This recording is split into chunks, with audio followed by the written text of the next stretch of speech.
And now we come to the part of the day when we present what really, I don't know if you can call it just a couple years lifetime achievement, but you know, in the wonderful world of radio, you can go ahead and do that. Over the last 2 years, I guess Career Achievement Award. Yeah, so, brief. You know what it was? He's a comet. He flashed through the sky, and he was gone. Mm-hmm. With a long tail. And he left us with some of the most memorable lines we have ever heard broadcast in Chicago. And for this, he gets the Irving R. Thalberg Special Career Achievement Award. Congratulations to a guy who's done so much for this show. Oh, God, yes. Nobody's done more, including us. Put your hands together. Make some noise for Joe Carter.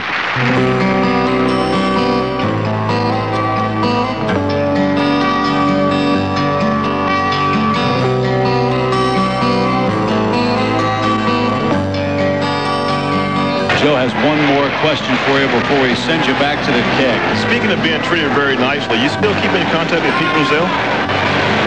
Well, actually, Pete's been dead for a while. Right now, the bell is toiling. Juan Pierre making a different route, and Larry Walker couldn't get there.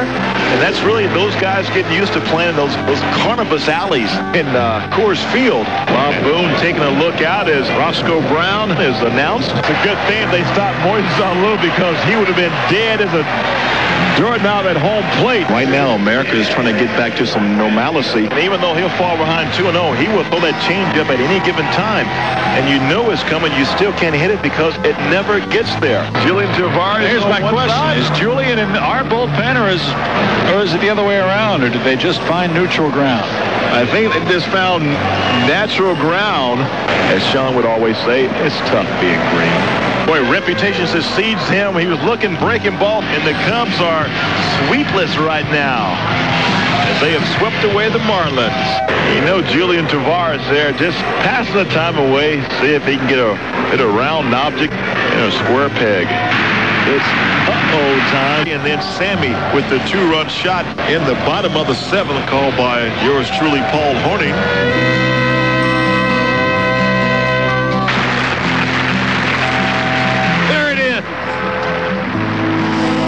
It brought a tear to my eye. It really did.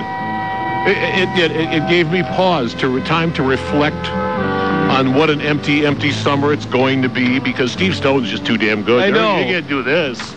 You know, we could give him something, but it's just too damn good. And then now we have nothing. What are we going to do? What are we going to do? We still have Dick Geronimo. I'm tearing up. Jerry Angelo. There will be off-season press conferences. Oh. We have Bruce Kim still in uniform in this city. He won't talk to anybody. We'll find him. We'll make him talk. We'll goad him into telling us things that we can make fun of. Oh, that is just priceless. Anyway, that's our, well, I don't know if he's our number one winner, because our quote of the year is yet to come up. But that's, you know what? All of the candidates they're all terrific and all well-deserving, but there'll be an additional award for one of them who I don't think will win the quote of the year. We have fun with him, and this is meant with respect and love. A special award. And a little bit of glee. For the King of Mints, George. Scoreboard update on Sports Radio 670, The Score. Okay, George. With Art Howard negotiating with the Mets now, bank on Brian in Iowa. Iowa quarterback Brian Banks, AP's College Football Player of the Year. George, you got bad things going on in your little head today. And it's time for the college football quiz with our host, Terry Boers. The Iowa quarterback's name is? Brian Banks. The Iowa quarterback's name is? Brian Banks. The Iowa quarterback's name is? Brian Banks. All right, we'll go on to the second part. You're Brad never going to Banks. get that one right.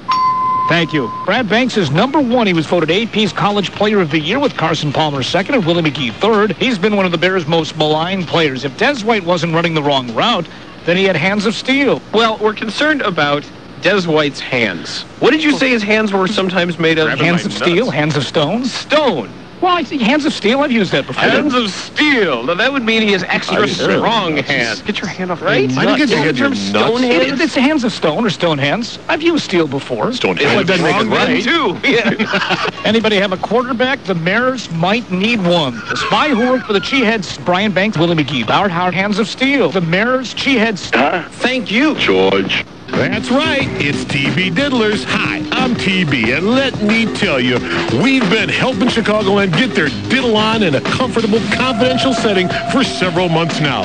And the reaction? Well, let's just say it's been tremendous.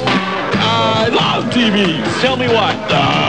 TV's pale ale gets me lit fast. My husband says he can get here what he can't get at home. Oh, and he loves the food, too. Well, I come here so much, they put my name on a bar stool. So come on out and sit on me. Why do you like TB Diddlers? Sports, food, fine spirits, and diddling? What could be better? We never miss Conga Line Mondays, especially when TV joins in. I'm not gay. TV makes it fun.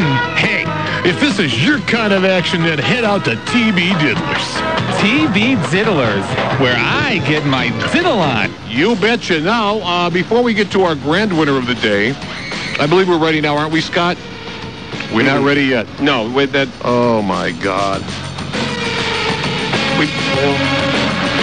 But it's a prop. So I believe now our final tabulations of the Harry Rodent here has the list here. Harry Rodenstein has our.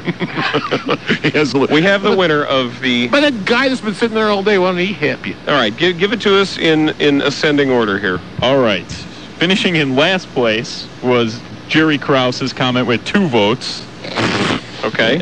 Don Cooper with 3 late votes got up to 5. Now, do you want to replay each of these quotes one last time? We don't have time. Okay. We'll replay the top 2. Okay. All right. So Don Cooper had 5. We had Dick Duran's football information finishing with 31 votes. So me and 30 other people thought it was funny. Jerry Angelo's geniusness had 33 votes. Again, me. Bruce Kim's Squinty with 37 votes. You and 37 other people. Yeah, I just love Bruce that one. Kim's winning games for the most part with 43 votes. You said that. All right, Chip Carey with Blown Slaves with 75 votes. Well, it gets more votes than that. In 4th place, Hub Arkish and his football credentials. How many? Or 3rd place, excuse me, with place. 88 votes. 88 votes. So 11% of the vote went to Hub. And in 2nd place, our fearless leader, our guy, There's George an old Bush. saying in Tennessee, I know it's in Texas, probably in Tennessee, that says, fool me once, shame on you. They fool me, we can't get fooled again. And that means our winner. yes, I guess we could have all predicted it, right? Yeah. We could have projected a winner early. yeah. With 38% of the vote. What was the total number? 303 votes out of the 794 cast. It's our buddy, Dick Duran. And it's not my show, but I'm on that show. There he is.